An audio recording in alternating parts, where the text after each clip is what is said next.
Kenapa perlu memilih untuk mencela dan mencaci?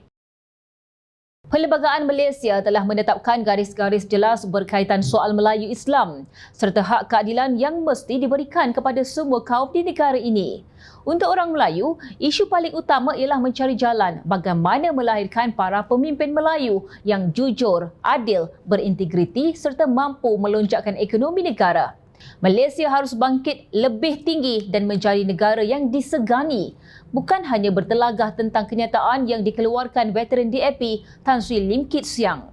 Menurut Ahli Jawatan Kuasa Eksekutif Pusat CEC DAP, Sheikh Umar Bagharib Ali, untuk orang Islam, kepimpinan terkait rapat soal kompetensif dan integriti, Sarjana Melayu Ibnu Taymiyah menyebutnya sebagai Al-Quwah dan Al-Amanah. Al-Quwah bermaksud kepakaran dan kemampuan dalam mengendalikan bidang kuasa yang diberikan. Manakala Al-Amanah pula, menurut Al-Mawardi, ialah takwa kepada Allah dan tidak menjual agama atau ayat-ayat Allah dengan sewenang-wenangnya. Jadi, jangan sampai pemimpin Melayu dan Islam berdegar-degar dengan slogan sedangkan negaranya mundur dan papa kedana. Ekonomi merudum, rakyatnya tidak dilayan dengan adil. Ini hanyalah memalukan dan mencemarkan nama baik Melayu dan Islam.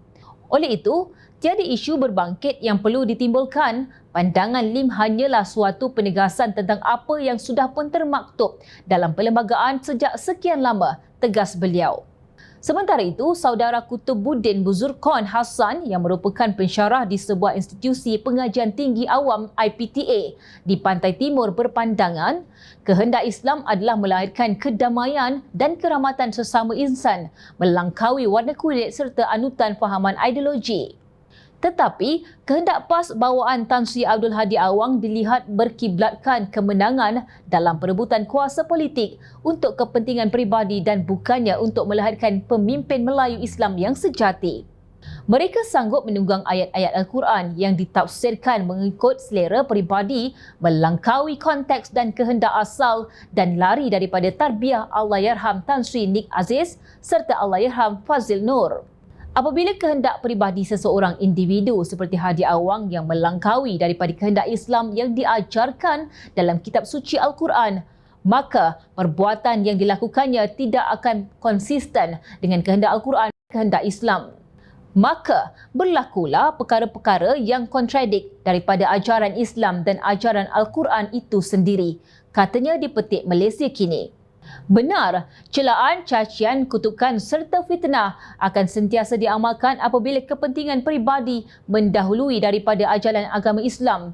Kerana Islam melarang umatnya melakukan perkara sedemikian dan ianya jelas.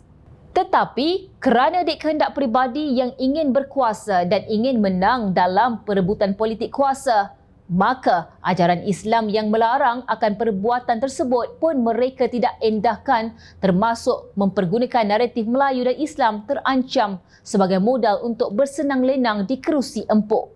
Malahan mereka sanggup bersekongkol dengan sosok-sosok yang pernah mengamalkan politik pecah perintah bawaan penjajah. Tambah beliau, kehendak Islam adalah untuk menyatukan umat manusia atas dasar mahabbah kasih sesama insan. Tetapi kerana cita-cita peribadi mendahului kehendak Islam, maka mereka sanggup melontarkan kata-kata yang mengguris hati sesama Islam serta mengamalkan budaya politik takfiri yang dilarang oleh agama. Malahan mereka menggunakan kata-kata yang buruk dan tidak elok kepada bukan Islam, termasuk menfitnah mereka kononnya ingin menghancurkan kesatuan Melayu Islam di negara ini hanya semata-mata kerana menzahirkan kebenaran dalam perlembagaan negara. Ini ternyata amat berbeza dengan ajaran Rasulullah SAW dan para nabi. Kepada mana-mana pemimpin Melayu yang tersinggung, lebih baiklah fokus kepada melahirkan pemimpin yang kompeten, berintegriti dan benar-benar mampu untuk mentadbir negara dengan lebih baik serta adil untuk semua. Kepada mana-mana pemimpin Islam pula, ingatlah pesan Imam Al-Ghazali yang menyebut betapa sebuah kerajaan yang adil walaupun diperintah oleh pemimpin bukan Islam akan mampu bertahan berbanding kerajaan zalim walau dipimpin oleh orang-orang Islam. Fikirkan sedalam-dalamnya.